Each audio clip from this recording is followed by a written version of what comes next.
Fala Vascão, sejam bem-vindos a mais um vídeo no canal do Gigante. Para quem não me conhece, eu me chamo Lucas e esse é um novo canal no YouTube.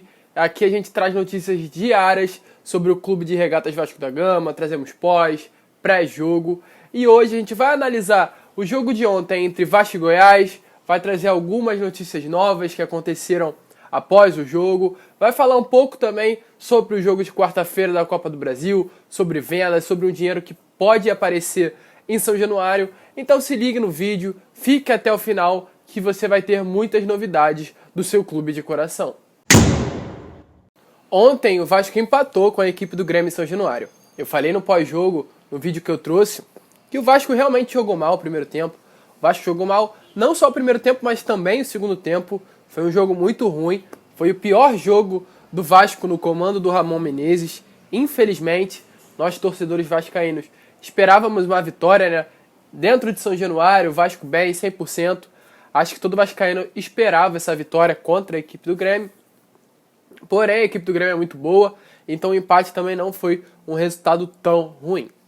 Após o jogo, muitas pessoas estavam criticando o Thales Magno. O Thales Magno, que é uma joia, né, do Vasco, é uma promessa, não só do Vasco, mas como do Brasil todo. Muita gente espera que ele resolva o jogo pelo time do Vasco, ele faça o que ele fez ano passado, parta pra cima, drible, faça gol. Porém, esse ano o Thales Magno não vem mostrando o futebol que ele estava demonstrando no final do ano passado. Porém, também não é para criticar o garoto. Eu trouxe no vídeo ontem, eu expliquei. O Thales, ano passado, ele jogava com alguém do lado dele. O Henrique, ano passado, era ofensivo. O Henrique, ano passado, chegava para ajudar. O Henrique, ano passado, chegava ao ataque. Hoje não. Hoje o Henrique desistiu. O Henrique deixou de atacar. É lógico que isso tem dedo do técnico. O Henrique está jogando bem atrás. Porém, o Henrique não ataca mais e o Thales Magno fica sozinho. Então, infelizmente, o futebol do Thales não tem se desenvolvido. O time adversário conhece o Thales Magno. Ou seja, o time adversário já entra em campo com uma marcação fixa no jogador. Então, se não tiver nenhum apoio, se não tiver um lateral subindo, um jogador encostando ali para puxar a marcação, o Thales Magno não vai conseguir. Porque quando o jogador pega a bola, já vem 3, 4 do outro time para cercar o Thales e ele não vai conseguir dar continuidade à jogada sozinho. Então é necessário sim ter um lateral ali do lado dele. O Neto Borges parece ser um bom jogador. Ele no último jogo jogou como meia, contra a equipe do Ceará ele jogou como meia, não jogou como lateral. Então a gente ainda não sabe da qualidade do jogador na posição dele real. Então eu acho necessário colocar o Neto Borges na lateral pelo menos um jogo para testar, ver como ele vai e ver se o Thales Magno, com uma ajuda ofensiva ali do lado dele, ele vai desenvolver melhor o seu futebol. Porém, gente, não critica, o garoto é uma promessa sim, qualidade de futebol ele tem e todos nós sabemos disso. Então não vale criticar, vale sim dar apoio, porque o garoto é uma joia, o garoto é uma promessa e vai render muito ainda para o nosso time. Ontem, no segundo tempo, o Vasco se mostrou totalmente diferente. Falei no vídeo de ontem que o Vasco, após a entrada do Vinícius e do Caio Tenório, foi outro time. O Vinícius, o Ramon falou ontem em entrevista coletiva que ele poderia jogar no máximo 30 a 25 minutos por causa da lesão que ele teve. Ele ainda não tinha treinado muito tempo com o elenco, então ele realmente tinha acabado de sair de lesão. Então não dava para ele jogar muito tempo contra a partida do Grêmio. Porém, provavelmente contra o Goiás na quarta-feira, o Vinícius vai entrar mais cedo ou até mesmo vai entrar de titular.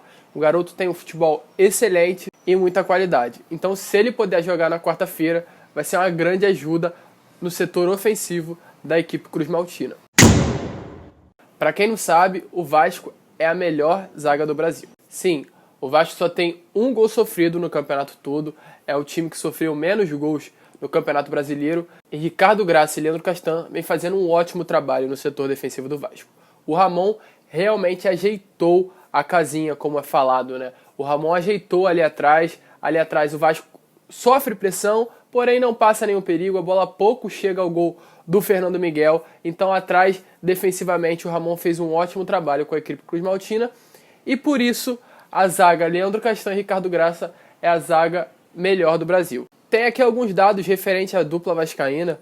Os dois juntos fizeram 15 desarmes, 41 cortes, sofreram apenas um drible, cometeram 6 faltas, um amarelo que foi para o Ricardo Graça, duelos aéreos 56 para o Ricardo Graça, 60% para o Castan, erros capitais nenhum e a média de notas é entre 7,45 e 7,4. Então o Ricardo Graça, que já joga na posição invertida, né? Ele é canhoto e joga no lado que era para um zagueiro destro jogar, porém é uma promessa vascaína, não tem como deixá-lo de fora do time. Tá fazendo um ótimo campeonato, mesmo com as suas limitações por estar do lado errado, tá fazendo um perfeito campeonato brasileiro. Então essa dupla vascaína, essa dupla de zagueiro, tá de parabéns, tá jogando muito. Ricardo Graça tem muito a crescer. Ali é uma mescla entre experiência e juventude. Então a zaga do Vasco tá de parabéns. Como eu acabei de falar aqui entre mescla de juventude e experiência, ontem em coletiva o Ramon foi perguntado sobre a equipe de 97. Para quem não sabe, a equipe de 97 foi uma equipe que juntou muito, né, a base do Vasco com alguns jogadores experientes que vieram de outro clube para melhorar a equipe. E o Vasco tem na história. A história do Vasco é feita de craques revelados na base. O Vasco tem Pedrinho, Felipe, Roberto Dinamite, Edmundo, Romário, tudo revelado dentro de São Januário. Então o Vasco não tem necessidade de contratar jogador, porque o Vasco tem talento em casa, o Vasco tem promessa em casa. E essa mescla de juventude e experiência vem acontecendo no elenco do ano de 2020. Ontem, durante o jogo, eu contei e haviam 7 jogadores da base jogando no segundo tempo. Ricardo Graça, Henrique, Caio Tenório, Bruno Gomes, Andrei, Vinícius e Thales Magno. Ou seja, 7 jogadores da base do clube estavam na partida. Então a gente tem que ter calma também, tem que ter paciência. Os jovens que estão entrando têm muito talento, isso é fato, isso é nítido que os jovens têm talento, porém eles precisam amadurecer e quando esses jogadores amadurecerem, o Vasco tem tudo para crescer cada vez mais. Eles já jogam muito. Com o passar do tempo, eles têm muito a evoluir ainda com a camisa do Vasco e o elenco crescer cada vez mais na competição. Então o Ramon falou que essa mescla de juventude e experiência na própria entrevista coletiva é muito importante e faz parte da equipe Cruz Maltina nesse ano de 2020. Ontem foi a final da UEFA Champions League.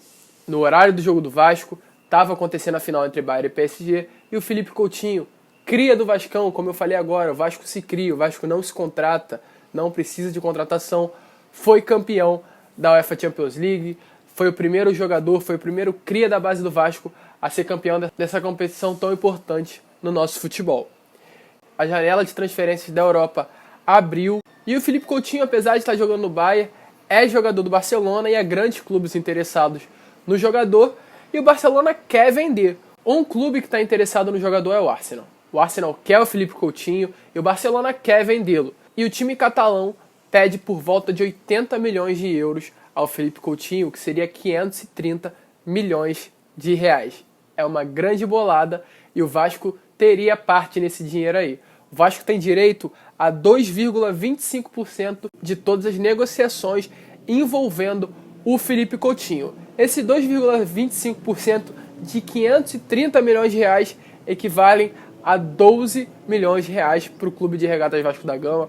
É um grande dinheiro que pode pintar aí na colina ao longo dessas férias, dessa janela de transferências europeia. A janela de transferências vai durar até o início de setembro, então provavelmente o Felipe Coutinho vai sair, o Felipe Coutinho vai ser vendido do Barcelona e provavelmente uma grana pode pintar aí para aliviar os cofres do Vasco até o final do ano de 2020.